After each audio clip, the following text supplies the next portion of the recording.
Our academic engagement is cultural heritage, expecting, experiencing, and examining the urban heritage and the uses of water in Kiel, Oslo, and Rjukan on the ground brings the real world into the studies.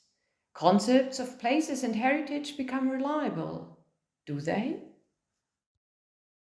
Urban heritage relates to townscapes and urban settings, to buildings and objects, as well as to the material structures and details of our built environment.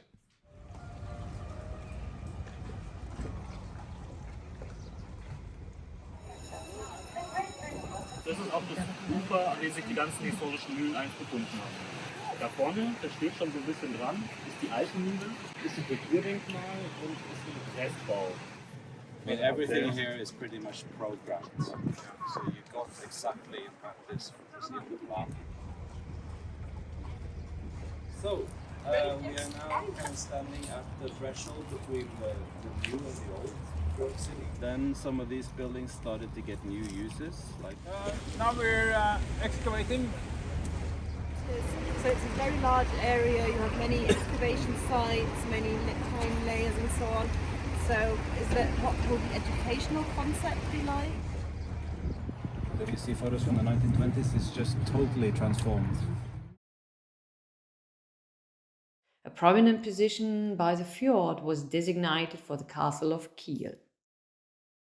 Overlooking the Kieler Förde piers and shipyards, the castle stands for the late medieval history of the city.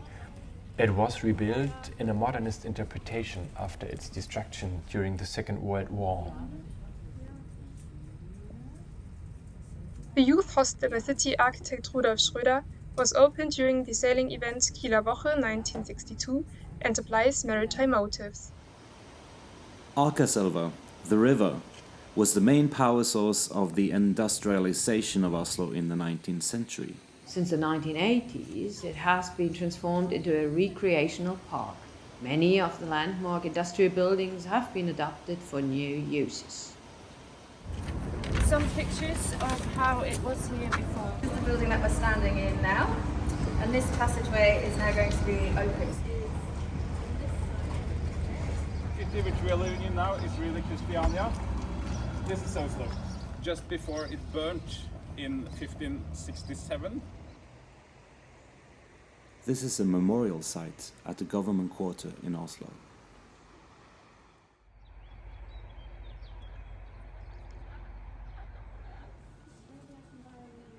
And this is the town of Rjukan, where many historical buildings are still intact.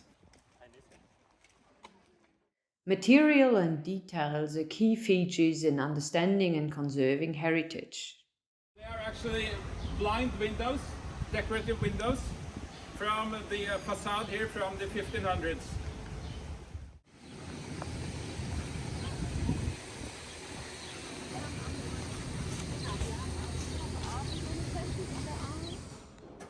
Examining the very sides challenges overly simplistic notions of authenticity and opens up a broader perspective on different time layers and uses in the building's history.